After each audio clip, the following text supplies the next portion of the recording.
Selamat datang pada pembelajaran Visio 2010. Pada kesempatan kali ini kita akan membahas mengenai membuat flowchart. Flowchart adalah diagram yang menunjukkan langkah-langkah dalam suatu proses.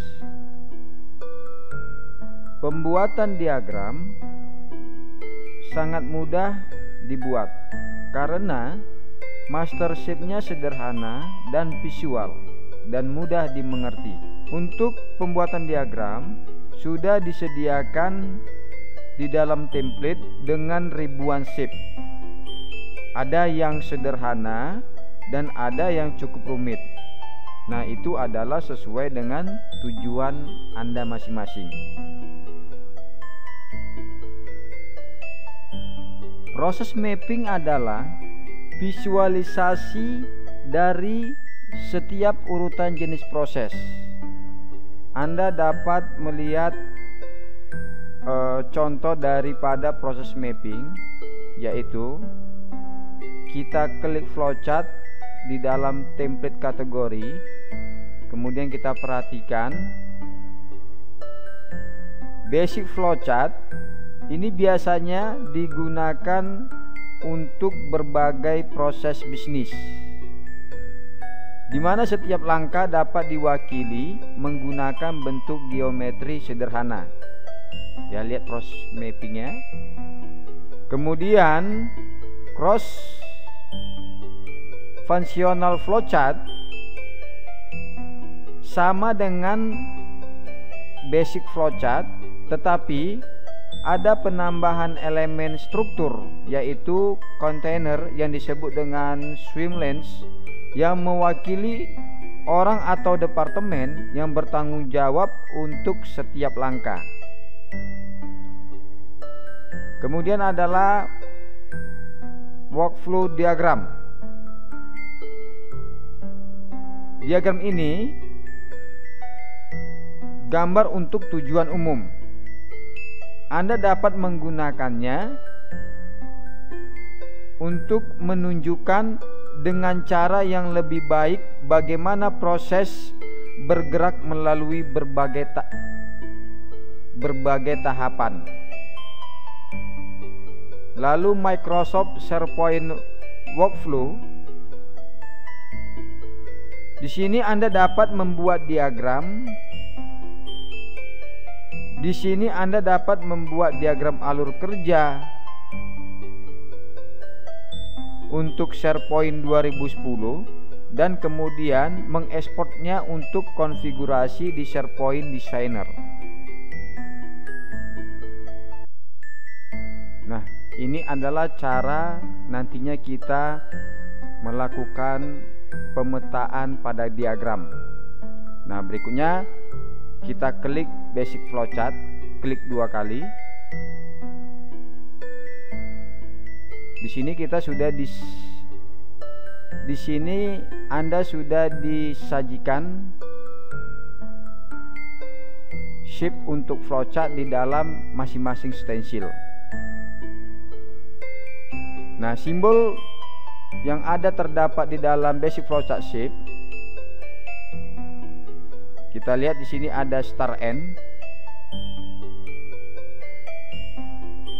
Simbol star N ini digunakan untuk pertama dan langkah terakhir proses. Kemudian simbol proses digunakan untuk langkah dalam proses. Lalu ada subproses. Ini biasanya digunakan untuk menggabungkan subproses di tempat lain pada halaman lain, tapi gambarnya sama. Kemudian decision. Ini biasanya digunakan untuk menunjukkan jalur. Ini biasanya untuk menunjukkan jalur mana hasil keputusannya. Lalu dokumen. Simbol ini merupakan langkah yang dihasilkan dalam dokumen. Simbol data shape ini menunjukkan proses yang datang dari luar atau meninggalkan proses, atau disebut juga input output.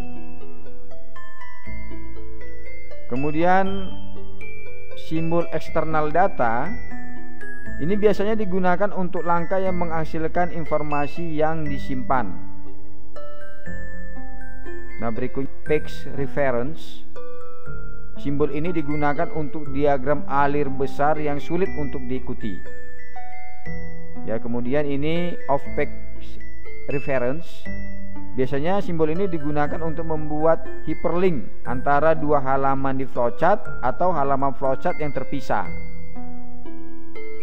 Simbol-simbol yang saya jelaskan ini nantinya akan sering kita gunakan dalam pembuatan diagram flowchart. Nah, coba kita masukkan simbol star N di dalam worksheet. Kemudian kita masukkan simbol location. Nah, sekarang kita mengenal jenis connection.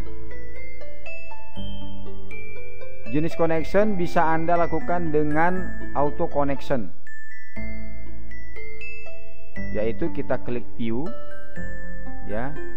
Apabila auto connect ini tidak terchecklist, maka kita bukan menggunakan jenis connection auto connect. Nah, jadi kalau misalnya dia tercek, maka cara menghubungkan antara simbol satu dengan simbol yang lain cukup Anda arahkan ya kepada tanda panah bawah ini, ya, kemudian Anda klik. Ya, hubungan antara satu shape dengan shape berikutnya sudah terhubung. Ya, kita masukkan lagi. Oke, ini menggunakan auto connect. Nah, apabila auto connect-nya ini kita matikan, tidak kita fungsikan, nah, untuk menghubungkan antara simbol ini dengan simbol berikutnya, ya, kita masukkan star N. Nah, kemudian cara menghubungkan kita menggunakan klik ribbon home, kemudian konektor. Lalu kita arahkan mouse-nya ke bawah, kita klik kiri tahan, lalu kita arahkan ke shape tujuannya. Oke, maka sudah terhubung ya antara simbol yang satu dengan simbol berikutnya.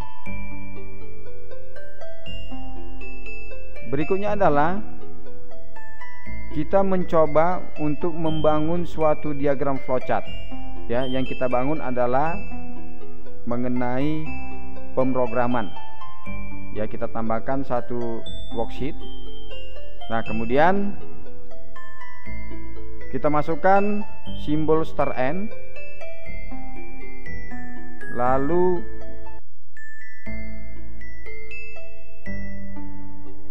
simbol custom 4, custom 4,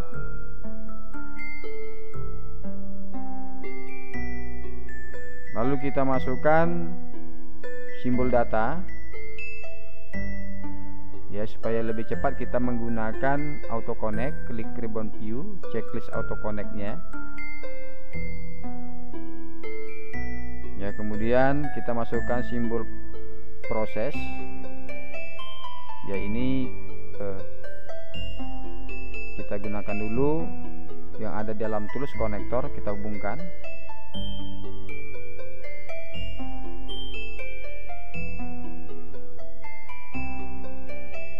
Nah, kemudian kita masukkan simbol location, lalu simbol proses.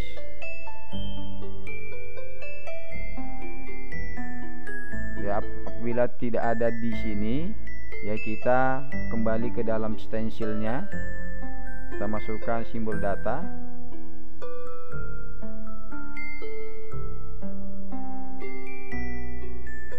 Nah, kemudian adalah terakhir simbol penutupnya. Ya, ini kita kita buat pakai konektor.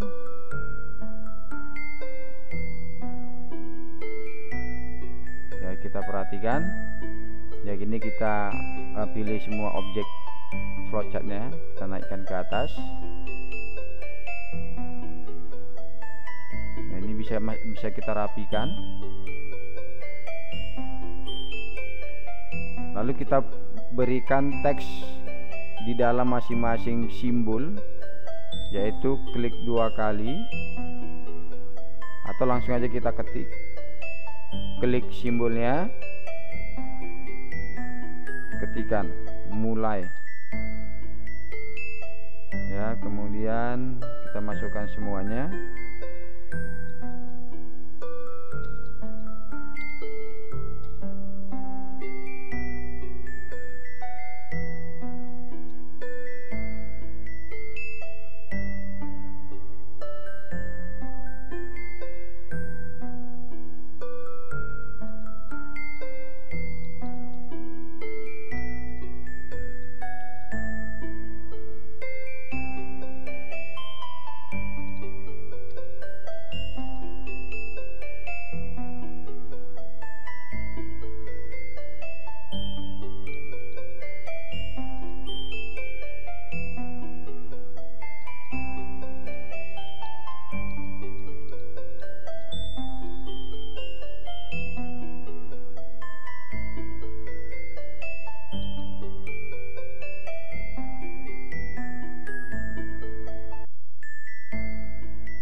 Kemudian kita masukkan jalur konektor antara data sudah habis ke beri nilai awal total.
Untuk memasukkan teks ke dalam konektor, klik 2 kali, kemudian Anda ketikkan. Ya, begitu juga dengan konektor yang menyatakan ya, klik 2 kali, kemudian Anda ketikkan.